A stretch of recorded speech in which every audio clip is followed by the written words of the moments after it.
عداوت مجھ سے کیوں اتنی، میں تو قرآن کا داعی ہوں، رسول اللہ کا وارث، صحابہ کا سپاہی ہوں، مجھے ہے کفر سے نفرت، میں تو حق کا فدائی ہوں، الحمدللہ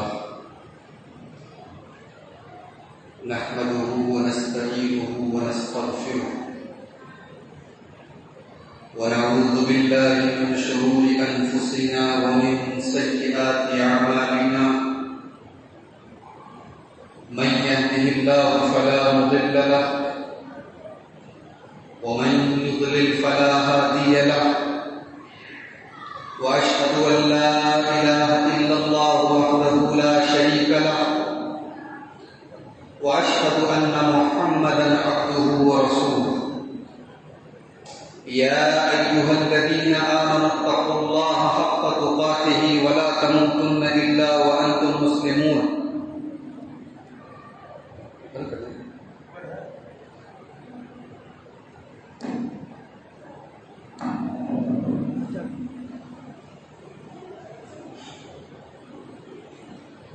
يا أيها الناس اتقوا ربكم الذي خلقكم من نفس واحدة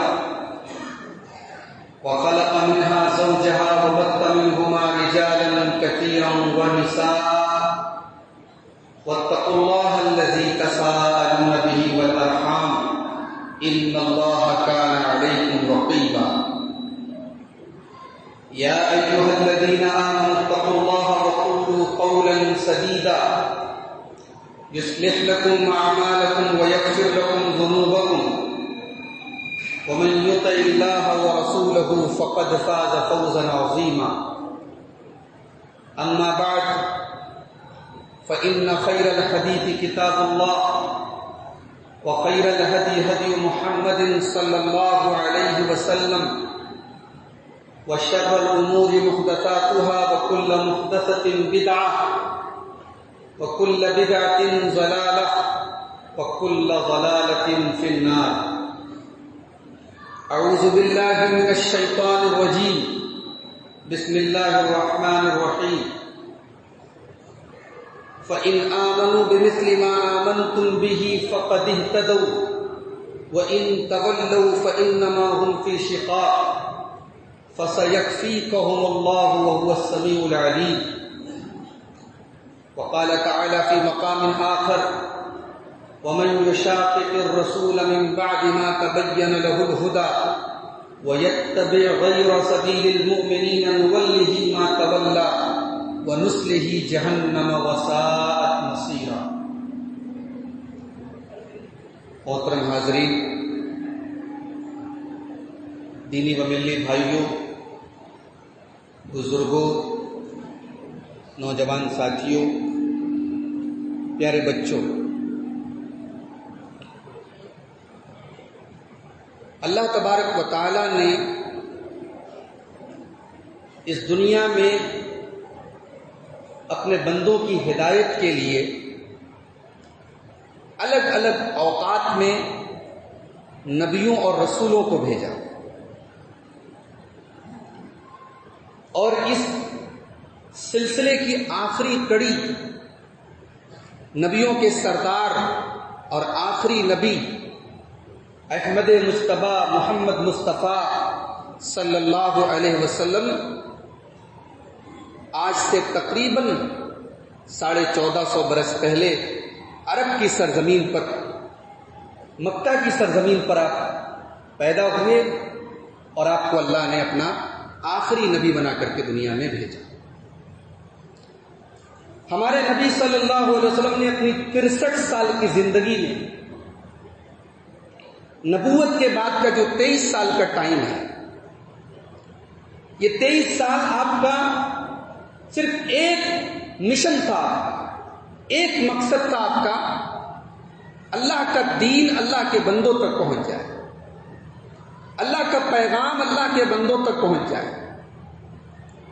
آپ نے طرح طرح کی تکلیفیں سہی، لوگوں کے طعنے سنے، الزامات سہے، جسمانی ٹارچر کیا گیا، وطن سے نکلنے پر مجبور ہوئے، اپنے ہی رشتہ داروں کے خلاف جنگ کرنی پڑی. یہ ساری تکلیفیں اور ساری مصیبتیں نبی نے اللہ کے دین کو اللہ کے بندوں تک پہنچانے کے لیے برداشت کی. نبی کے دل میں ایک درد تھا, نبی کے دل میں ایک تڑپ تھی کہ یہ لوگ جو مشرک ہیں, جو اللہ کو نہیں مانتے, جو توحید پر نہیں ہیں, یہ کیسے توحید پر آ جائے, یہ کیسے شرک چھوڑ دیں, یہ کیسے ایک اللہ کی بندگی کرنے والے بن جائیں. یہ تڑپ تھی نبی کے دل میں. نبی اس فکر میں گھلتے تھے, نبی کو اس بات کی ٹینشن رہتی تھی کہ کیسے لوگ ایمان لیں. آج جمعہ کا دن ہے, آپ نے سورہ کہف پڑھی ہوگی. سورہ کہف میں اللہ تعالیٰ نے فرمایا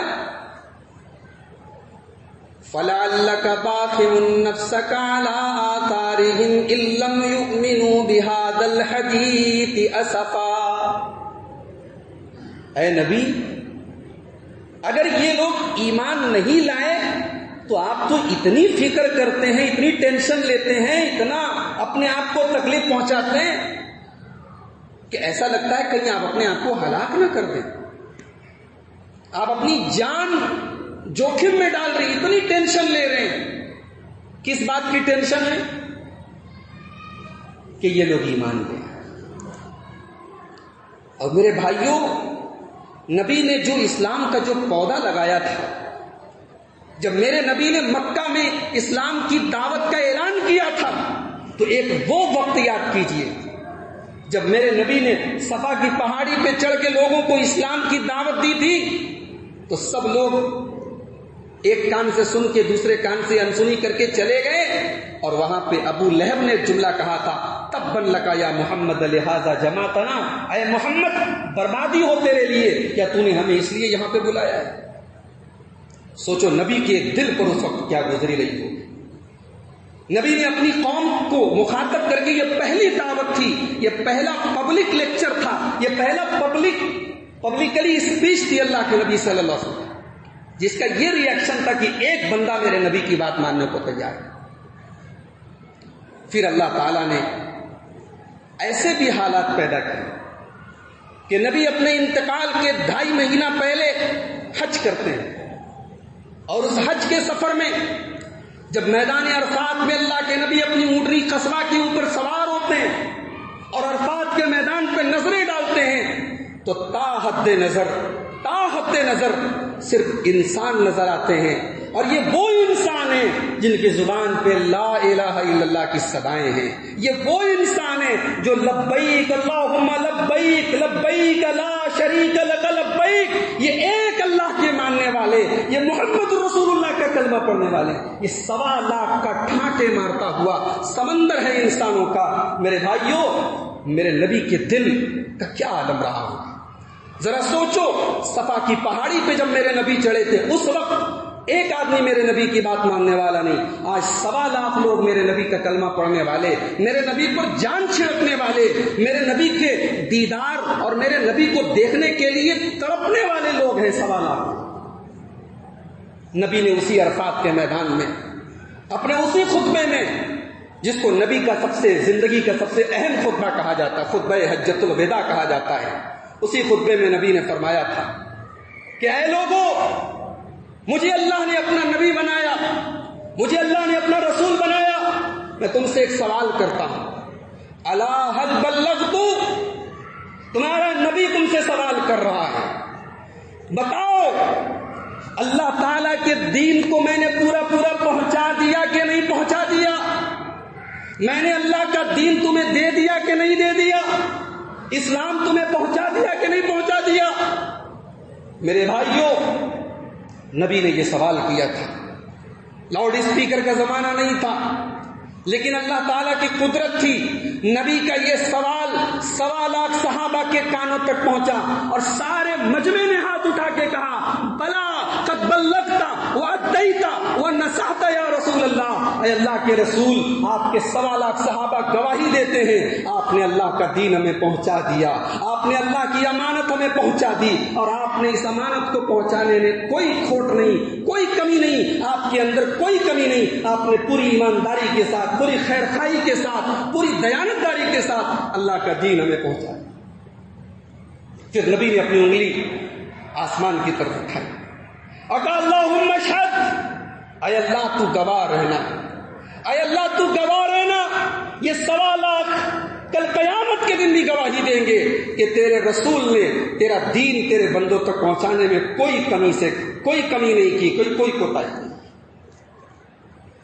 اسی عرفات کے میدان میں جب نبی یہ وعدہ لے رہے تھے اور 1.25 لاکھ صحابہ سے یہ ایگریمنٹ کر رہے تھے کہ میں نے اللہ کا دین تمہیں پہنچا دیا، اسی عرفات کے میدان میں اللہ نے سورہ مائدہ کی وہ آیت بھی نازل کر دی، اليوم اکملت لکم دینکم واتممت علیکم نعمتی ورضیت لکم الاسلام دینا۔ اے نبی، آج میں نے اپنی نعمتیں تم پر تمام کر دی، آج میں نے اسلام کو مکمل کر دیا۔ اے نبی، اب آپ دنیا کو جو اسلام دے کے جا رہے ہیں، اب یہ ایک مکمل دین ہے، اس دین کے اندر کوئی کمی نہیں ہے، یہ زندگی کے ہر شعبے میں، زندگی کے ہر ڈپارٹمنٹ میں اور زندگی کے ہر پہلو میں یہ دین لوگوں کی رہنمائی کرتا رہے گا۔ اے نبی، ہم نے آپ کو جو دین دیا ہے، آج اپنے 1.25 لاکھ صحابہ کو بتا دو کہ یہ دین مکمل ہے، یہ دین کامل ہے، یہ دین پرفیکٹ ہے، یہ دین کمپلیٹ ہے۔ میرے بھائیوں، ہمیں نبی وہ دین دے کر کے گئے، مکمل دین دے کر کے گئے، اور وہ مکمل دین جو نبی نے دیا ہے، وہ دین 2 چیزوں کا نام ہے۔ نبی 2 چیزیں دنیا کے اندر چھوڑ کے گئے۔ نبی ہدایت اور سیدھے راستے پر چلنے کا 2 نسخہ دے کے گئے ہیں۔ کیا ہے وہ؟ اللہ کے پیارے نبی فرماتے ہیں، مستدرک حاکم کی صحیح روایت ہے، انی قد ترکت فیکم شیئین لن تضلوا بعدہما۔ اے لوگوں، میں 2 چیزیں تمہارے درمیان چھوڑ کے جا رہا ہوں، ان 2 چیزوں کو جب تک تم تھامے رہو گے تم گمراہ نہیں ہو سکتے، تم بھٹک نہیں سکتے، تم صراط مستقیم سے ہٹ نہیں سکتے۔ کون سی 2 چیزیں ہیں؟ کتاب اللہ و سنتی، ایک اللہ کی کتاب ہے، ایک قرآن ہے، اور ایک میری سنت اور میرا طریقہ، میری حدیث، اور اس قرآن کی جو ایکسپلینیشن اور جو تفسیر میں نے کی ہے، قرآن اور سنت، یہ 2 چیزیں میں چھوڑ کے جاؤں۔ ان کو جب تک تھامے رہو گے تب تک تم گمراہ نہیں ہو سکتے۔ یہ نبی نے جو اللہ نے کہا نا اسلام میں نے مکمل کر دیا، وہ مکمل اسلام 2 چیزوں کا نام ہے، قرآن اور سنت، قرآن اور حدیث، اور اس پر ساری امت کا اتفاق ہے، اس میں کوئی اختلاف نہیں ہے۔ جب اس میں کوئی اختلاف نہیں ہے، ساری امت مانتی ہے کہ بھئی ہدایت 2 چیزوں کا نام ہے، قرآن اور سنت، تو پھر یہ مسلک کیوں ہیں، یہ فرقے کیوں ہیں، یہ الگ الگ نظریات کیوں ہیں، یہ الگ الگ جماعتیں کیوں ہیں؟ کوئی صحابہ کو مان رہا ہے، کوئی چند کو چھوڑ کے باقی کو گالی دے رہا ہے، کوئی اسلام کے نام پہ خون خرابہ کر رہا ہے، کوئی اسلام کے نام پہ الٹی سیدھی حرکتیں کر رہا ہے، کوئی من گھڑت وظیفے اور چلے لگا رہا ہے۔ یہ دین کے نام پر اتنا بٹوارا کیوں ہوا جب سب مانتے ہیں کہ قرآن و سنت ہی ہدایت کے 2 راستے ہیں؟ اس سوال کا جواب آج ہم اس خطبہ جمعہ میں سمجھنے کی کوشش کریں کہ کمی کہاں سے آئی جب ساری امت کا اتفاق ہے کہ قرآن اور حدیث ہی یہ ہدایت کی 2 بنیاد ہے اور سب مانتے ہیں، تو اختلاف کیوں ہے میرے بھائی؟ آئیے قرآن کا پہلا پارہ اٹھاتے ہیں۔ پہلے پارے کے آخر کی آیت ہے سورہ بقرہ کی آیت نمبر 107 اللہ فرماتا ہے، فَإِنْ آمَنُوا بِمِثْلِ مَا آمَنْتُمْ بِهِ فَقَدِ اهْتَدَوْا وَإِنْ تَوَلَّوْا فَإِنَّمَا هُمْ فِي شِقَاقٍ۔ اے لوگوں، کان کھول کے سن لو، تم ایمان لاؤ جیسے میرے نبی کے صحابہ ایمان لائے، تب تم ہدایت پاؤ گے۔ اے لوگوں، کان کھول کے سن لو، میرے نبی کے صحابہ کے جیسا ایمان لاؤ تب ہدایت پاؤ۔ بھئی اللہ نے ایسا کیوں کہا؟ اللہ نے یہ کیوں نہیں کہا ایمان لاؤ ہدایت پا جاؤ گے؟ یہ کہنے کی کیا ضرورت تھی کہ میرے نبی کے صحابہ کے جیسا ایمان لاؤ؟ اللہ یہ کہہ کر کے ہمیں اور آپ کو ایک میسج دے رہا ہے، ایک پیغام دے رہا ہے کہ میرے بندو، قرآن سب کے پاس ایک رہے گا، سنت سب کے پاس ایک رہے گی، مگر قرآن کی منمانی تفسیریں کی جائیں گی، حدیث کا منمانا مطلب بیان کیا جائے گا۔ جب اختلافات میں تم یہ دیکھو ہر مسلک والا قرآن کی اپنے ڈھنگ سے تفسیر کر رہا ہے، ہر مسلک والا حدیث کا اپنے دماغ اور اپنے ذہن اور اپنے نظریے کے مطابق مطلب بتا رہا ہے، تو وہاں اس آیت کو اپلائی کر لینا کہ قرآن اور حدیث میں تو چلنا ہے، مگر ویسے چلنا ہے جیسے نبی کے صحابہ چلے ہیں۔ قرآن کا وہ مطلب لینا ہے جو نبی کے صحابہ نے لیا ہے، حدیث کا وہ مطلب لیا ہے جو نبی کے صحابہ نے لیا۔ اسی کا نام ہے صحابہ کا منہج، صحابہ کا طریقہ۔ بھئی نبی صرف قرآن اور سنت چھوڑ کے نہیں گئے، نبی تھیوری چھوڑ کے نہیں گئے، نبی نے پریکٹیکل کر کے دکھایا، نبی نے نماز پڑھ کے دکھائی، اور نبی کے پیچھے صحابہ نے نماز پڑھی۔ نبی نے روزہ رکھا، نبی کے صحابہ نے بھی روزہ رکھا۔ نبی نے حج کیا، نبی کے ساتھ ساتھ صحابہ نے حج کیا۔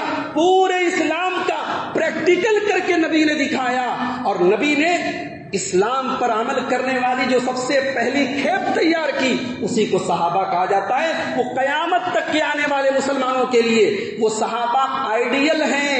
اسلام کو کیسے فالو کیا جاتا ہے، قرآن کو کیسے سمجھا جاتا ہے، حدیث کو کیسے سمجھا جاتا ہے، یہ صحابہ نے ہمیں اور آپ کو بتایا۔ بات سمجھ میں آ رہی ہے؟ میں چاہوں گا کہ آج یہ بڑا اہم موضوع ہے میرے بھائی، بڑا اہم موضوع ہے۔ اس کو سمجھ لینے سے بڑی گمراہیاں ختم ہو جاتی ہیں، بڑے مسئلے حل ہو جاتے ہیں اگر اس کو آج ہم نے۔ میں چاہوں گا، جمعہ کا خطبہ ہے، میں شارٹ میں، اختصار میں اگر آپ کو اپنی بات سمجھا سکا تو میں سمجھوں گا میری محنت کامیاب۔ بھئی یہ مسجد ہے، اس مسجد کی بنیاد آپ نے بڑی مضبوط بنا لی، مسجد کی دیوار آپ نے بڑی مضبوط کھڑی کر دی، لیکن اگر مسجد میں چھت نہ ہو تو کیا یہ عمارت مکمل کہلائے گی؟ جی نہیں، مکمل نہیں کہلائے گی۔ یہ عمارت مکمل تب ہوگی جب اس عمارت کی ایک چھت ہو۔ اسلام قرآن و حدیث کا نام ہے، قرآن و حدیث اسلام کی بنیاد ہیں۔ قرآن و حدیث کے اندر جو چیزیں بیان کی گئی وہ اسلام کے پلرز ہیں، مگر اسلام کی چھت کیا ہے؟ وہ صحابہ کا منہج ہے، وہ صحابہ کا طریقہ ہے جس پر صحابہ زندگی بھر چلتے رہے۔ اگر ہم نے مکان کی چھت کو گرا دیا، مکان ادھورا کہلائے گا، مکان رہنے کے لائق نہیں ہوگا۔ اسلام ہم نے قرآن و حدیث سے تو سمجھا، صحابہ کے منہج کو نکال دیا، صحابہ کی فہم کو نکال دیا، صحابہ نے اسلام کو کیسے سمجھا اس کو نکال دیا، ہم نے اسلام پر عمل نہیں کیا۔ میرے یہ بات یاد رکھو، جیسے ہمارے نبی اللہ کے چنے ہوئے ہیں، ویسے نبی کے صحابہ بھی اللہ کے چنے ہوئے لوگ ہیں۔ اللہ نے اپنے نبی کے صحابہ کو چن لیا ہے۔ اللہ کی قسم ہے، اللہ کی قسم ہے، قیامت تک ایسے مومن، ایسے ایمان والے قیامت تک پیدا نہیں ہو سکتے۔ نبی کو اللہ نے جو ساتھی دیے ہیں، نبی کو اللہ نے جو صحابہ دیے ہیں، وہ جتنے مخلص ہیں، وہ اسلام پر جتنی سچائی کے ساتھ عمل کرنے والے اور دین کے لیے اپنا سب کچھ نچھاور کر دینے والے، میرے بھائی ان کی مثال قیامت تک نہیں ملتی۔ آج جیراج پور کا ایک آدمی سعودی عرب میں جاتا ہے کمانے کے لیے، بنارس کا ایک آدمی کویت جاتا ہے روزی روٹی کے لیے۔ ہم سعودی جاتے ہیں، اپنے بچوں کو فون کرتے ہیں، اپنی بیوی کو فون کرتے ہیں، کبھی کبھی دل میں ایک تڑپ پیدا ہوتی کہ کاش میرے اپنے گاؤں میں، اپنے علاقے میں کچھ روزی روٹی کا بندوبست ہوتا تو میں اپنے بچوں کو چھوڑ کے، اپنے پریوار کو چھوڑ کے اتنی دور نہ آیا ہوتا۔ لیکن سوچو، آج سے 1400 سال پہلے نبی کے صحابہ نے اپنا وطن چھوڑا تھا، جہاں بچپن گزرا، جہاں جوانی گزری، جہاں بال بچے تھے، جہاں پریوار تھا، جہاں خاندان تھا، جہاں روزی روٹی تھی، سب کچھ اللہ کے لیے چھوڑا تھا۔ اور مکہ کو چھوڑ کے 500 کلومیٹر دور مدینہ، ایک نئے شہر میں، نئی آبادی، نئی بستی، نیا علاقہ، اس امید میں کہ وہاں ہمیں نماز پڑھنے کی آزادی ملے گی، وہاں ہمیں لا الہ الا اللہ کہنے کی آزادی ملے گی، وہاں کوئی شرک کرنے پر مجبور نہیں کرے گا، وہاں اللہ اکبر کہنے پر کوئی پابندی نہیں ہوگی۔ یہ وہ مقصد تھا جس کے لیے نبی کے صحابہ نے اپنا وطن چھوڑ دیا. اور جانتے ہو وطن چھوڑا تو چھوڑا، ایسے بھی صحابہ ہیں اپنی زندگی بھر کی کمائی انہوں نے چھوڑ دی. حضرت صہیب رومی رضی اللہ تعالیٰ عنہ نبی کے ایک صحابی ہیں. یہ روم کے رہنے والے تھے. بچپن میں مکہ آئے، مکے میں ہی پلے بڑے، پیسہ کمایا، اچھا خاصا بزنس ہو گیا، کاروبار ہو گیا. جب یہ ایمان لائے اور ایمان لانے کے بعد جب نبی اور نبی کے صحابہ جب مدینہ جانے لگے ہجرت کر کے، حضرت صہیب رومی رضی اللہ تعالیٰ عنہ بھی اپنا سامان تیار کرتے ہیں اور مدینہ کے لیے رفتے سفر باندھتے ہیں. جب مدینہ کے لیے رفتے سفر باندھتے ہیں تو مکہ کے قریش کے سردار ان کی اونٹ کی نکیل پکڑ لیتے. کہاں جا رہے ہو تم؟ کہا میں مدینہ جا رہا ہوں، میں نبی کے شہر جا رہا ہوں، نبی کے ساتھ رہنے جا رہا ہوں. مکہ والوں نے کہا اچھا، اتیتنا صعلوکا لا مال لک. اے صہیب، ایک وہ زمانہ تھا تمہارے پاس کچھ نہیں تھا، تم خالی ہاتھ تھے، فقیر تھے، مکہ میں آئے، یہاں پیسہ کمایا، پراپرٹی بنائی، اب سب لے دے کر کے مدینہ جا رہے ہو اور ہم تمہیں جانے دے دیں گے؟ ہم نہیں جانے دیں گے، تمہیں نہیں جانا ہے مدینہ، ہم تمہیں جانے نہیں دیں گے. حضرت صہیب کہتے ہیں مکہ والوں، تمہیں یہی تکلیف ہے نا کہ میں نے پیسہ یہاں رہ کر کے کمایا، تمہارے بیچ میں رہ کے کمایا. اگر میں اپنی زندگی بھر کی یہ پونجی، یہ پیسہ، یہ مال، یہ دولت، یہ سب میں تمہیں دے دوں تو کیا پھر تم میرا راستہ چھوڑ دو گے، مجھے مدینہ جانے دو گے؟ کہا کہ ہاں، تب ہمیں کوئی اعتراض نہیں، تم جاؤ. حضرت صہیب رومی رضی اللہ تعالیٰ نے اپنی زندگی بھر کی کمائی ان قریش کے سرداروں کے حوالے کر دی اور خالی ہاتھ مکہ سے مدینہ آئے. جب مدینہ پہنچے، اللہ کے نبی صلی اللہ علیہ وسلم کو اللہ تعالیٰ کی طرف سے ساری چیزیں بتا دی گئی.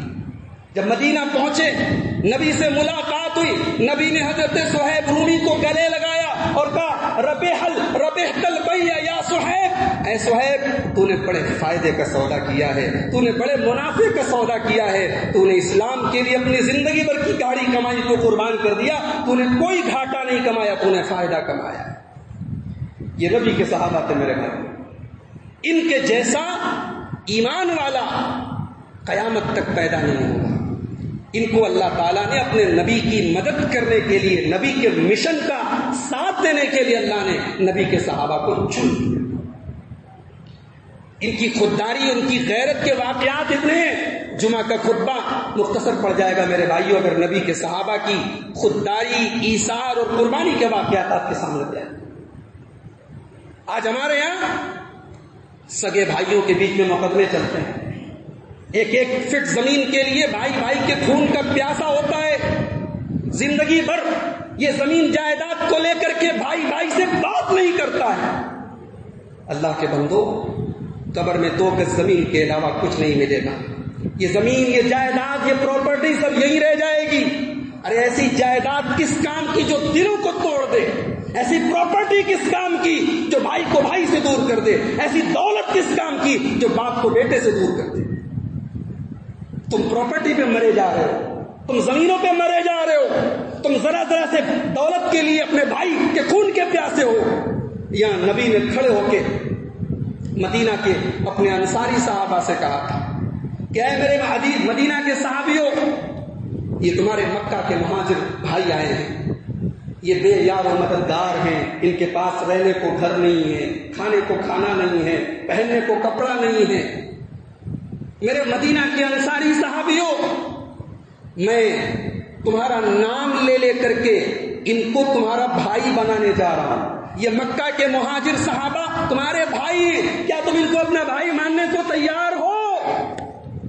ہم اپنے سگے بھائی کو بھائی ماننے کے لیے تیار نہیں، اپنا حق دینے کو تیار نہیں ہے. اسلام نے کون سا جذبہ بھر دیا تھا اپنے نبی کے صحابہ میں؟ اللہ نے کون سا جذبہ بھر دیا تھا میرے بھائی؟ نبی کی ایک اپیل پر، نبی کی ایک آواز پر سارے صحابہ نے کہا ہاں اللہ کے رسول، ہمیں آپ کا فیصلہ منظور ہے. آپ جس کو ہمارا بھائی بنا دیں، ہم بھائی مانیں گے بھی اور بھائی کا حق بھی دیں گے، اپنی زمین میں حصہ دیں گے، اپنی کھیتی کی پیداوار آدھی دے دیں گے اس کو. نبی نے نام لے لے کے بھائی چارہ کرا دیا، یہ فلاں کا بھائی، یہ فلاں کا بھائی، یہ فلاں کا بھائی۔ اس میں ایک صحابی تھے مکہ سے ہجرت کر کے آئے تھے، عبد الرحمن ابن عوف رضی اللہ تعالیٰ۔ اللہ کے نبی نے ان کا بھائی چارہ کرایا حضرت سعد ابن ربیع کے ساتھ۔ حضرت سعد ابن ربیع آئے، کہا عبد الرحمن مبارک ہو، اللہ کے نبی نے آپ کو میرا بھائی بنایا، یہ میرا مکان ہے، یہ میرا گھر ہے، یہ میری پراپرٹی ہے، آئیے آدھی میں لے لیتا ہوں، آدھی آپ کے نام کر دیتا ہوں۔ اور سنیے، میری 4 بیویاں ہیں، آپ دیکھ لیں، اگر کوئی بیوی شکل و صورت کے اعتبار سے آپ کو پسند ہو، میں طلاق دے دیتا ہوں، عدت گزار کے وہ آپ کے نکاح میں آ جائے گی، نیا شہر ہے، پتہ نہیں آپ کو رشتہ ملے یا نہ ملے، میں یہ قربانی دینے کو بھی تیار۔ گھر فری میں مل رہا ہے، مکان فری میں مل رہا ہے، شادی فری میں ہو رہی ہے۔ اگر کوئی سطحی خیال کا آدمی ہوتا، سوچتا بھئی کہاوت ہے نا، مال مفت دل بے رحم، فری میں جو مال ملتا ہے جلدی سے لے لو۔ مگر وہ نبی کے صحابہ تھے، بڑے خوددار تھے۔ حضرت عبد الرحمن ابن عوف نے کہا نہیں میرے بھائی، اللہ آپ کے مال میں برکت دے، آپ کے پریوار میں برکت دے، مجھے نہ تو آپ کا مال چاہیے نہ مکان چاہیے، میں تاجر تھا، میں مکے میں بزنس کرتا تھا، ہجرت کر کے آیا ہوں، مدینہ کے اندر بھی میں بزنس کروں گا، مجھے مارکیٹ کا پتہ بتا دیجئے، میں آپ کے در پہ بھکاری بن کے نہیں رہنا چاہتا، میں اپنے ہاتھ کی کمائی کھانا چاہتا ہوں، مجھے مارکیٹ کا پتہ بتا دیجئے۔ آج ہم لوگ رونا روتے ہیں، ہندوستان میں مسلمانوں کے حالات بڑے خراب ہیں، میرے بھائیوں حالات سے زیادہ ہماری سوچ خراب ہے، ہم نے اپنے آپ کو گرا دیا ہے، ہم نے یہ غلامی والی ذہنیت بنا لی ہے۔ نبی کے صحابہ نے ہمیں سبق دیا کہ اپنی خودداری سے کبھی کمپرومائز مت کرو، اپنی خودداری، اپنی عزت نفس سے کبھی کمپرومائز مت کرو۔ حضرت عبد الرحمن نے کہا مجھے مارکیٹ کا پتہ بتاؤ، میں بزنس کروں گا۔ حضرت ربی نے کہا مارکیٹ تو ہے لیکن یہودیوں کا قبضہ ہے، اور یہودی بڑے لالچی ہوتے ہیں، اس زمانے میں بھی اور آج بھی۔ حضرت سعد بن ربی نے کہا یہ مارکیٹ تو ہے مگر پتہ نہیں آپ وہاں بزنس کر پائیں گے کہ نہیں، کیونکہ یہودیوں تک کی مارکیٹ ہے، وہاں اگر آپ کر سکتے ہو بزنس تو کر لیجیے۔ حضرت سعد بن ربی نے مارکیٹ کا پتہ بتایا، حضرت عبد الرحمن بن عوف مارکیٹ میں پہنچے۔ یہ کون سی مارکیٹ تھی؟ یہ سوق بنی قینقاع کی مارکیٹ تھی، پوری مارکیٹ یہودیوں کے قبضے میں تھی۔ حضرت عبد الرحمن نے پنیر کا اور گھی کا بزنس شروع کیا، پنیر اور گھی کا بزنس شروع کیا، چند پیسوں سے شروع کیا، اللہ نے برکت دی۔ جب جذبے نیک ہوتے تو برکت آسمان سے آتی ہے میرے بھائیوں، جب جذبے خراب ہو، جب دلوں میں بے ایمانی گھسی ہو تو کروڑوں اور لاکھوں آپ کے پاس رہیں گے تب بھی برکت نہیں۔ نبی کے صحابہ کو اللہ نے برکت دی۔ عبد الرحمن بن عوف نے پنیر اور گھی کا بزنس شروع کیا اور چند دنوں کے بعد لکھپتی ہو گئے، اپنی شادی بھی کی اور اپنی بیوی کو سونے کی ڈلی انہوں نے مہر میں دی تھی۔ تو میرے بھائیو یہ نبی کے صحابہ ہیں، یہ جو نبی کے صحابہ ہیں انہوں نے دین پر عمل کر کے دکھایا۔ اب اسلام پر عمل کرنا ہے تو دیکھو صحابہ نے اسلام پر کیسے عمل کیا، یہ ضروری ہے ہمارے لیے، اس کے بغیر ہم ہدایت نہیں پا سکتے۔ اللہ نے کیا کہا؟ فَإِنْ آمَنُوا بِمِثْلِ مَا آمَنْتُمْ بِهِ فَقَدِ اهْتَدَوْا، اگر تم میرے نبی کے صحابہ کے جیسا ایمان لاؤ گے تب ہدایت پاؤ گے۔ ایک اور آیت دیکھیے، سورہ انعام میں اللہ نے فرمایا وَأَنَّ هَذَا صِرَاطِي مُسْتَقِيمًا فَاتَّبِعُوهُ، اے لوگو اللہ تعالیٰ اپنا راستہ بتا رہا ہے کہ یہ میرا راستہ ہے، جو نبی دے کے تم کو جا رہے ہیں، جس پر صحابہ چل رہے ہیں، یہ میرا راستہ ہے، یہی وہ صراط مستقیم ہے جس کی 5 ٹائم تم نماز میں دعا کرتے ہو، اہدنا الصراط المستقیم، یہی میرا سیدھا راستہ ہے، فاتبعوہ، اسی پر چلو، نبی کے صحابہ کے طریقے پر چلو، منہج صحابہ پر چلو، یہی ہدایت کا راستہ ہے۔ وَلَا تَتَّبِعُوا السُّبُلَ فَتَفَرَّقَ بِكُمْ عَنْ سَبِيلِهِ، اس کو چھوڑو گے تو بھٹک جاؤ گے۔ ایک اور آیت دیکھیے، سورہ یوسف میں اللہ تعالیٰ نے فرمایا قُلْ هَٰذِهِ سَبِيلِي أَدْعُو إِلَى اللَّهِ عَلَىٰ بَصِيرَةٍ أَنَا وَمَنِ اتَّبَعَنِي، اے نبی آپ اعلان کر دیجئے کہ جو راستہ میں دے کے جا رہا ہوں، اے لوگو یہی میرا راستہ ہے اور میں بھی اس پر چل رہا ہوں، اور میری اتباع کرنے والے میرے صحابہ بھی اسی پر چل رہے ہیں۔ تو میرے بھائیوں، آج مسلمانوں میں جو 73 فرقے ہیں کوئی فرقہ آپ کو ایسا نہیں ملے گا جو کہ میں قرآن کو نہیں مانتا، کوئی فرقہ ایسا نہیں ملے گا جو کہ حدیث کو نہیں مانتا۔ قرآن کو مانا جا رہا ہے، حدیث کو مانا جا رہا ہے، پھر بھی 73 فرقے کیوں ہیں؟ قرآن وہی ہے، حدیث وہی ہے، صحابہ کا منہج نہیں ہے، صحابہ کا طریقہ نہیں ہے، قرآن کی منمانی تفسیریں کی جا رہی ہیں، حدیث کا منمانا مطلب بتایا جا رہا ہے۔ ایک بڑی پیاری حدیث آپ کو سنانے جا رہا ہوں۔ نبی نے پیشن گوئی کر دی تھی کہ میری امت میں اختلاف ہوگا، اور نبی نے یہ بھی پیشن گوئی کر دی تھی کہ ایک جماعت اور ایک گروہ ہمیشہ حق پر رہے گا اور وہی گروہ نجات پائے گا۔ نبی نے اس جماعت کا، اس گروہ کا نام نہیں بتایا، اس کا کام بتا دیا، اس کا منہج بتا دیا، اس کا طریقہ بتا دیا۔ آئیے وہ حدیث دیکھ لیتے ہیں۔ امام ترمذی رحمۃ اللہ علیہ کتاب الایمان کے اندر یہ حدیث لائے ہیں۔ حضرت عبداللہ ابن عمرو رضی اللہ تعالیٰ عنہ حدیث کے راوی ہیں۔ اللہ کے پیارے رسول صلی اللہ علیہ وسلم فرماتے ہیں لَيَأْتِيَنَّ عَلَىٰ أُمَّتِي مَا أَتَىٰ عَلَىٰ بَنِي إِسْرَائِيلَ حَذْوَ النَّعْلِ بِالنَّعْلِ۔ میری امت کے اوپر وہ تمام حالات آئیں گے جو بنی اسرائیل کے اوپر آئے، حذو النعل بالنعل، اور میری امت بنی اسرائیل کی ایسی پیروی کرے گی جیسے جوتا جوتے کی پیروی کرتا ہے۔ جوتا جوتے کی پیروی کیسے کرتا ہے؟ کبھی ایسا تو نہیں ہوتا کہ ایک پیر میں آپ 8 نمبر کا جوتا پہنے اور دوسرے پیر میں 5 نمبر کا جوتا پہنے، دونوں جوتے برابر ہوتے ہیں۔ نبی نے فرمایا جیسے دونوں جوتے برابر ہوتے ہیں، میری امت بنی اسرائیل کے بالکل برابر چلے گی۔ ان کے فیشن میں اور مسلمانوں کے فیشن میں کوئی کمی نہیں، ان کی بے حیائی میں مسلمانوں کی بے حیائی میں کوئی کمی نہیں، ان کی بے غیرتی میں مسلمانوں کی بے غیرتی میں کوئی کمی نہیں، ان کے شادی بیاہ میں مسلمانوں کی شادی بیاہ میں کوئی کمی نہیں، دونوں ایک جیسے پیرلل ایک ساتھ چل رہے ہیں۔ اس کے بعد اللہ کے نبی نے فرمایا کہ بنی اسرائیل میں 72 فرقے پیدا ہوئے۔ تفرقت بنو اسرائیل علی 72 ملہ، بنی اسرائیل کے اندر 72 فرقے پیدا ہوئے۔ میری امت بنی اسرائیل سے ایک قدم آگے بڑھے گی، میری امت کے اندر 73 فرقے پیدا ہو جائیں گے، 73 فرقے پیدا ہو جائیں گے، اور یہ 73 کے 73 میں سے 72 جہنم میں جائیں گے۔ ایک ملت اور ایک جماعت ایسی ہوگی، نبی نے فرمایا کہ وہ نجات پائے گی، وہ جہنم میں نہیں جائے گی، وہ اللہ تعالیٰ کے حکم سے چلے گی۔ بڑی خطرناک وارننگ ہے۔ ایک جماعت اور ایک گروہ جنت میں جائیں، ہم اور آپ اگر ہوتے تو ہم پہلا سوال یہ کرتے کہ وہ جہنمی کون لوگ ہوں گے؟ صحابہ کو اس سے مطلب نہیں تھا جہنم میں کون جا رہا ہے، صحابہ کو اس سے مطلب میں جنت میں کیسے چلا جاؤں۔ صحابہ نے یہ سوال نہیں پوچھا ہے اللہ کے نبی 72 فرقوں کا نام بتا دیجئے جو جہنم میں جائیں گے، ہم ان کے جیسے نہ ہو جائیں۔ صحابہ نے ایک ہی سوال کیا، یا رسول اللہ وہ نجات پانے والا گروہ، وہ نجات پانے والی جماعت کون سی؟ نبی نے کیا پیارا جواب دیا، قال ما انا علیہ واصحابی، فرمایا کہ جو میرے اور میرے صحابہ کے منہج پہ چلے گا، جو میرے اور میرے صحابہ کے طریقے پر چلے گا، جو قرآن و حدیث کو صحابہ کے منہج پر سمجھے گا، وہی جماعت اور وہی گروہ اور وہی لوگ نجات پائیں۔ اور یہ بات بھی یاد رکھو، امت کے اوپر جتنے بھی برے حالات آ جائیں، قیامت تک ایسی جماعت رہے گی اور یہ لوگ رہیں گے، ان کو ختم نہیں کیا جا سکتا۔ یہ بھی حدیث کے اندر موجود ہے، صحیح مسلم کی روایت ہے، اللہ کے نبی نے فرمایا لا تزال طائفة من امتی ظاہرین علی الحق لا یضرهم من خذلهم، ایک جماعت میری امت میں قیامت تک باقی رہے گی جو حق کا ساتھ دیتی رہے گی، جو کتاب و سنت اور صحابہ کے منہج پہ چلتی رہے گی، اس کو ذلیل کرنے والے اس کا کوئی بگاڑ نہیں پائے۔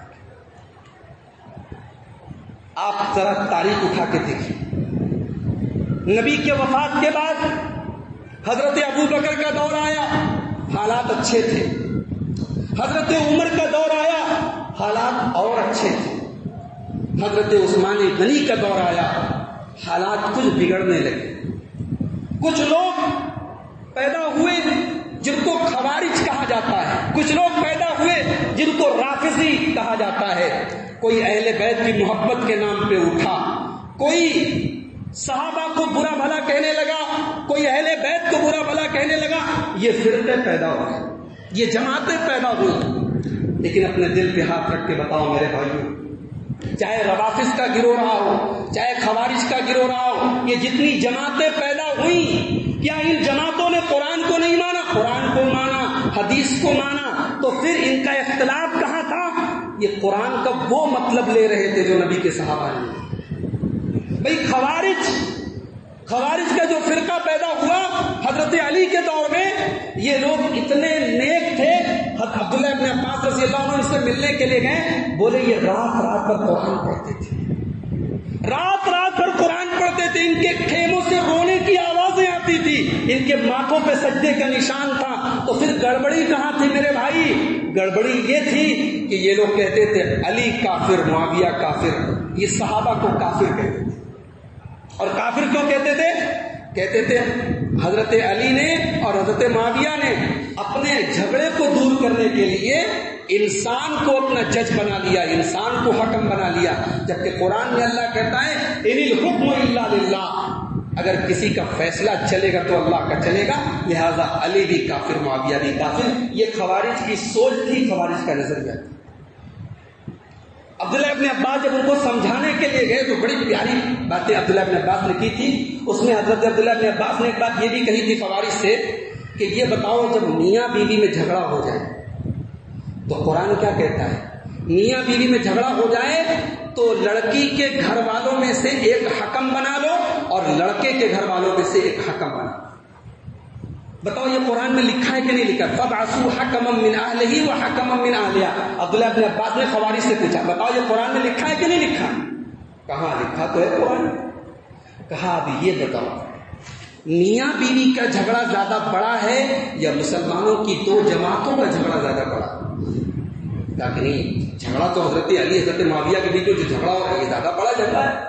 کہا جب میاں بیوی کے جھگڑے میں انسان کو پنچ بنایا جا سکتا ہے، حکم بنایا جا سکتا ہے، تو پھر مسلمانوں کی دو جماعتیں اگر لڑ رہی ہیں تو ان کے درمیان انسانوں کو کیوں جج نہیں بنایا جا سکتا ہے؟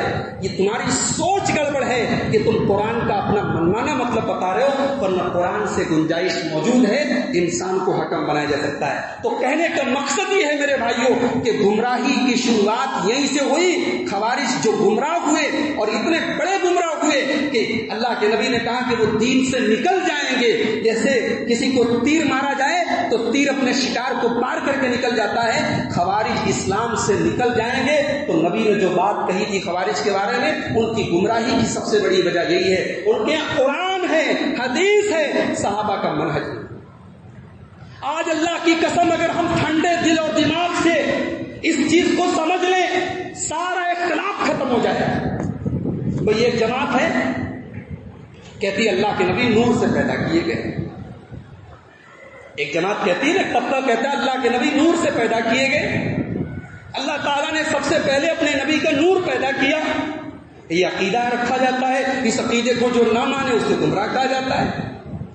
اب اس مسئلے کو ہم کیسے سمجھیں گے؟ صحابہ کے منہج کی روشنی میں سمجھ لیں. ہم پہلے یہ دیکھ لیں کہ قرآن کی جن آیتوں سے یہ ثابت کیا جاتا ہے کہ نبی نور ہیں، کیا ان آیتوں کا وہ مطلب صحابہ نے سمجھا؟ نہیں سمجھا. اگر صحابہ نے نہیں سمجھا تو بعد میں بڑے بڑے داڑھی والے، جبہ والے، دستار والے، پگڑی والے آ جائیں، ان کی بات ایک طرف اور نبی کے صحابہ کی بات ایک طرف. جب قرآن کی اس آیت کا وہ مطلب صحابہ نے نہیں لیا، جو نبی کے شاگرد ہیں، جو نبی کے اسٹوڈنٹ ہیں اور جنہوں نے دین پہ چل کے دکھایا، اگر انہوں نے قرآن کی اس آیت کا وہ مطلب نہیں لیا تو میرے بھائی بعد والوں کا لیا ہوا مطلب دین میں نہیں چلا. اس لیے کہ اللہ کس سے راضی ہوا ہے؟ اللہ راضی ہوا ہے اپنے نبی کے صحابہ سے. بھئی دنیا میں امتحان ہوتا ہے نا اسٹوڈنٹ کا، تو ٹیچر جو ہے اسٹوڈنٹ کی پرفارمنس کے حساب سے اسے نمبر دیتا ہے. اللہ تعالیٰ نے اپنے نبی کے صحابہ کو 100 میں 100 نمبر دیا. 100 میں 100 نمبر دیا اللہ نے اپنے نبی کے صحابہ کو. کہاں دیا ہے؟ سورہ توبہ کی آیت نمبر 100 کے. اتفاق دیکھیے اس آیت کا نمبر بھی 100 ہے.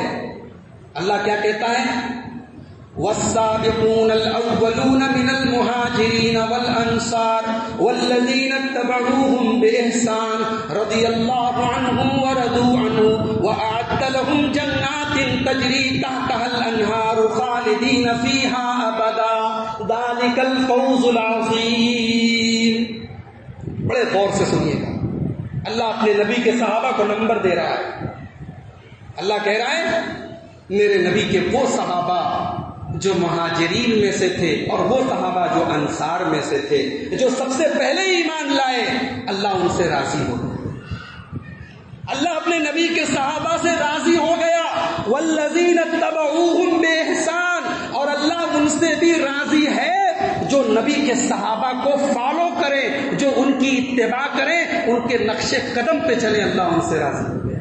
تو میرے بھائی، اللہ ہم سے تبھی راضی ہوگا جب ہم صحابہ کے منہج کو اپنائیں گے، اور صحابہ کے منہج کو اپنانے سے سارے اختلافات ختم ہو جائیں گے۔ آج تقلید کا مسئلہ ہے، کہا جاتا ہے بھئی آپ ایک امام کی تقلید کرو، کسی مسئلے میں دوسرے امام کی بات نہیں ماننی ہے۔ آپ امام ابو حنیفہ رحمۃ اللہ علیہ کے مقلد ہیں، آپ کو ان کی بات ماننی ہے، آپ امام شافعی کی کوئی بات نہیں ماننی۔ کہا جاتا ہے دلیل کیا ہے؟ کہتے دلیل قرآن میں لکھا ہوا ہے، فَاسْأَلُوا أَهْلَ الذِّكْرِ إِن كُنتُمْ لَا تَعْلَمُونَ۔ قرآن کہتا ہے جب دین کا کوئی مسئلہ معلوم نہ ہو تو علماء سے پوچھ لو، جب علماء سے پوچھ لو اس کا مطلب تقلید کر لو، لہذا قرآن سے ثابت ہوا کہ تقلید کرو۔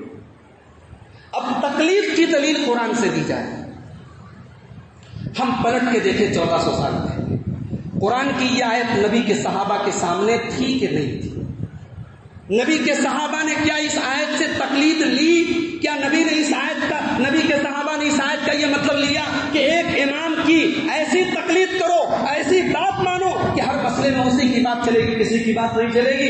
ایسا مطلب صحابہ نے نہیں لیا، اور صحابہ نے بھی نہیں لیا، صحابہ کے بعد تابعین نے بھی نہیں لیا، تابعین کے بعد ان ائمہ کا دور آیا، ان ائمہ نے بھی ان آیات کا یہ مطلب نہیں لیا۔ امام ابو حنیفہ رحمۃ اللہ علیہ خود کہتے ہیں کہ اے لوگو، اگر میری کوئی بات تمہیں اللہ تبارک و تعالیٰ کی کتاب کے خلاف ملے، میری کوئی بات سنت رسول کے خلاف ملے، اترکوا قولی بخبر الرسول، میری بات چھوڑ دو، اللہ کی کتاب کو لے لو، اللہ کے رسول کی بات کو لے لو۔ اختلافات ختم کرنا ہے میرے بھائیوں، تو طریقہ یہی ہے، صحابہ کے منہج پہ اس کو آج اس کسوٹی پہ پرکھ کے دیکھ لو کہ صحابہ نے کیا وہ مطلب لیا ہے ان آیتوں کا، ان حدیثوں کا۔ آج بہت سارے لوگ حدیث کو نہیں مانتے۔ اسی جہرات پور کی سرزمین پہ بڑا مشہور نام تھا مولانا اسلم جہرات پوری کا، بڑے قابل آدمی تھے، بڑے باصلاحیت آدمی تھے، لیکن ظاہر ہے انسان تھے، ٹھوکر کھائی انہوں نے، حدیث کے معاملے میں بہت ساری حدیثوں کا انہوں نے انکار کر دیا، اور انکار کرنے کی دلیل کہاں سے دی؟ قرآن سے دی۔ کبھی قرآن میں عذاب قبر کہاں لکھا ہوا ہے؟ قرآن میں تو یہ لکھا ہے کہ قیامت کے دن جب لوگ اٹھیں گے کہیں گے یا ویلنا من بعثنا من مرقدنا، ہائے ہماری بربادی، کس نے ہمارے بستر سے اٹھایا۔ تو لوگ تو قیامت کے دن ایسے اٹھیں گے جیسے بستر سے اٹھتے ہیں، تو عذاب قبر کہاں ہو رہا ہے؟ اب قرآن سے دلیل دی جا رہی ہے عذاب قبر کی۔ حل کیا ہے مسئلے کا؟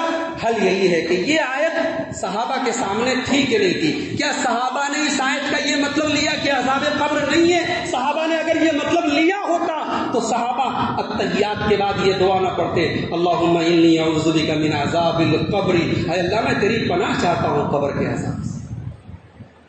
اگر صحابہ نے اس آیت کا یہ مطلب لیا ہوتا تو نبی نے اپنے صحابہ کو عذاب قبر سے ڈرایا نہ ہوتا، اور نبی نے عذاب قبر سے پناہ مانگنے کا حکم نہ دیا ہوتا۔ میرے بھائیوں، حدیث کا انکار کیا جا رہا ہے اور قرآن سے دلیل دی جا رہی ہے، مسئلہ حل کیسے ہوگا؟ حل ایسے ہوگا کہ صحابہ کے منہج کو آپ اپنا کے دیکھ لو، صحابہ کی فہم کو دیکھ لو، صحابہ کی سمجھ کو۔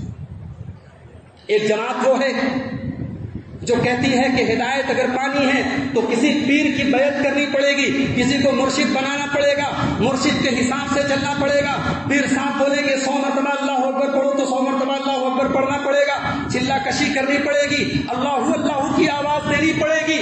ایک الگ دین ہے، ایک الگ نظام ہے، ایک الگ شریعت ہے۔ کیا نبی کے صحابہ کے زمانے میں ایسا سسٹم تھا؟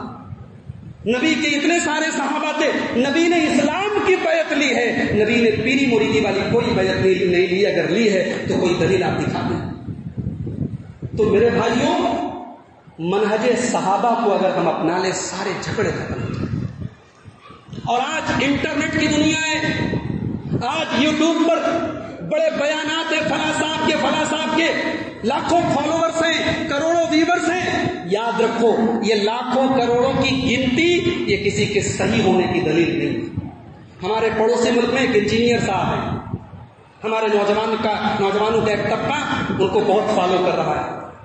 انجینئر صاحب کہتے ہیں حضرت علی حضرت معاویہ کے بیچ میں اختلافات جو ہوئے، جھگڑے ہوئے، ان جھگڑوں کی حدیثوں کو انجینئر صاحب بیان کرتے ہیں اور بیان کر کے ایسی ذہنیت بناتے ہیں کہ لوگ حضرت معاویہ کو گالیاں دے رہے ہیں. آج نوجوانوں کا ایک طبقہ حضرت معاویہ کو برا بھلا کہہ رہا ہے، اہل بیت کی محبت کے نام پہ صحابہ کو برا بھلا کہہ رہا ہے. میرے بھائیوں، وقت زیادہ ہو رہا ہے، میں باتیں اپنی آخری مرحلے میں ہیں، میں بات ختم کر رہا ہوں کہ یہ بات بھی یاد رکھو کہ صحابہ نے جہاں اپنی زبان کو روک لیا وہاں رک جانا بھی ضروری ہے. بھائی گاڑی چل رہی ہے، ہماری گاڑی پوری اسپیڈ سے ہم چلا رہے ہیں، لیکن اگر بریکر آ گیا تو گاڑی کو بریک مارنا ضروری ہے. اگر کوئی کھڈا آ گیا، کوئی گڈھا آ گیا تو گاڑی کو بریک بھی لگانا ضروری ہے. تو صحابہ کے منہج پہ، سلف کے منہج پہ چلنے کا یہ مطلب بھی ہے جہاں ان کی زبان بند وہاں ہماری زبان بند، جہاں انہوں نے وہ کام کیا وہاں وہ کام کرنا ہے، جہاں نہیں کیا وہاں نہیں کرنا. امام اوزاعی کا ایک قول بتا رہا ہوں، اگر دماغ کا کوئی کھانا خالی ہو تو اس قول کو یاد کر لو اور اس کو زندگی میں مشعل راہ. امام اوزاعی بہت بڑے محدث ہیں، امام ابو حنیفہ کے دور میں ہیں، بہت بڑے محدث ہیں امام اوزاعی. امام اوزاعی کہتے ہیں اصبر علی السنہ، سنت کے اوپر جمے رہو، سنت کے اوپر جمے رہو. وقل ما قالوا، اور جس بات کو صحابہ نے کہا، سلف صالحین نے کہا، اللہ کے نیک بندوں نے کہا، وہ بات کہو. وقف ما وقفوا، اور جہاں وہ رک گئے وہاں رک جاؤ. وَكُفُّوا عَمَّا كَفُّوا عَنْهُ، جس بات کو انہوں نے نہیں چھیڑا اس بات کو مت چھیڑو. وَاسْلُكْ سَبِيلًا، سبیل السلف الصالح، اور سلف صالحین کے طریقے پر چلتے رہو. فَإِنَّهُ يَسَعُكَ مَا وَسِعَهُمْ، اس لیے کہ جس میں ان کی ہدایت ہے اس میں تمہاری ہدایت. بھائی صحابہ کے بعد صحابہ کے بیچ میں جھگڑے ہوئے، اس میں کوئی شک نہیں ہے. صحابہ کے بیچ میں جنگ ہو گئی، حضرت علی حضرت معاویہ کے لشکر میں جنگ ہوئی، لاکھوں لوگ مر گئے، کٹ گئے. مگر ہمیں کیا کرنا؟ ہمیں ان جنگوں کو کھنگالنا ہے اور فیصلہ کرنا ہے کون صحیح تھا کون غلط تھا. بھئی ہماری اوقات کیا ہے؟ وہ اللہ تعالیٰ کے سرٹیفائڈ بندے ہیں. اللہ نے علی کے لشکر کو بھی رضی اللہ عنہم کہا ہے، معاویہ کے لشکر کو بھی رضی اللہ عنہم کہا ہے. دونوں طرف صحابہ کی جماعتیں. اللہ کا ہم شکر ادا کریں، اللہ نے اس دور میں ہمیں نہیں بنایا، ان جنگوں میں ہم شامل نہیں ہوئے، اس مار کاٹ سے اللہ نے ہمیں بچا لیا. ہمارے ہاتھ بچ گئے تو ہم اپنی زبانوں کو کیوں گندا کریں؟ ہمارے لیے علی بھی قابل احترام ہے، ہمارے لیے معاویہ بھی قابل احترام ہے، ہمارے لیے اماں عائشہ بھی قابل احترام ہے.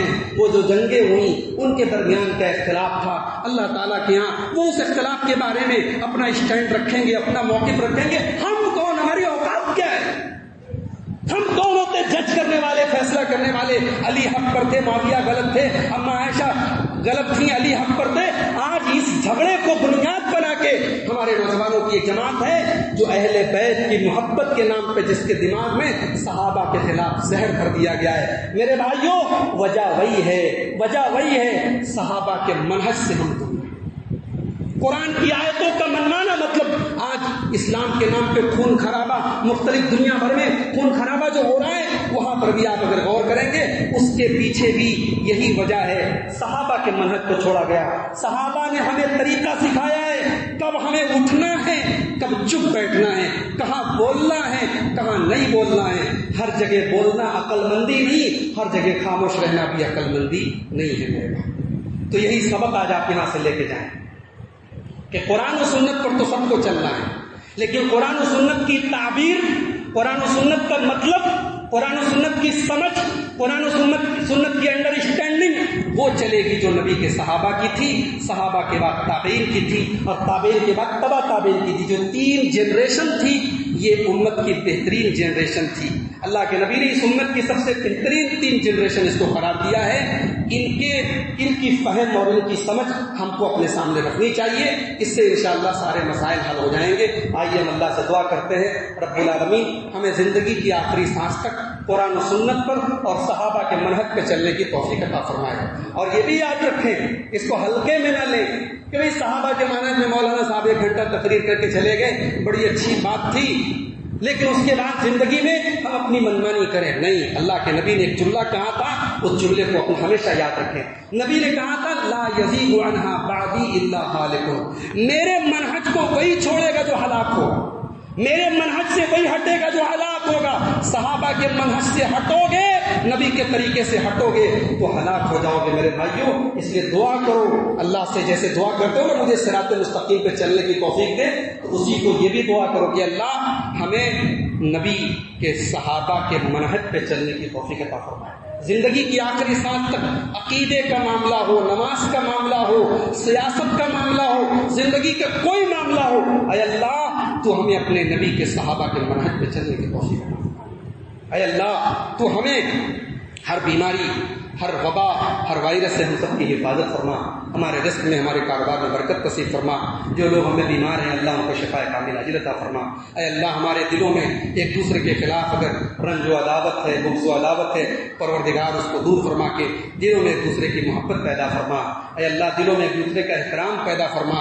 اے اللہ ہمارے جھگڑوں اور اختلافات کو مٹا دے, امت کے صفوں میں اتحاد پیدا فرما دے, امت کو قرآن و سنت کے پلیٹ فارم پر آنے کی توفیق عطا فرما. رب العالمین ہمارے دلوں کو ملا دے. رب العالمین اس امت کی عظمت رفتہ لوٹا دے, اس امت کا وقار لوٹا دے, اس امت کے بہترین ایام, اس امت کی عزت, اس امت کی سربلندی لوٹا دے. رب العالمین ہمارا قبلہ اول ہمیں لوٹا دے. مسجد اقصیٰ میں ہمیں نماز پڑھ کے ہماری آنکھوں کو ٹھنڈک نصیب فرما. اے اللہ دنیا میں جہاں جہاں اہل ایمان ہیں تو ان کی حفاظت فرما. اے اللہ ہمیں جب تک دنیا میں زندہ رکھ, اسلام پر زندہ رکھ, اور ہم سب کا خاتمہ ایمان پر ہو. آمین. وآخر دعوانا الحمدللہ رب العالمین.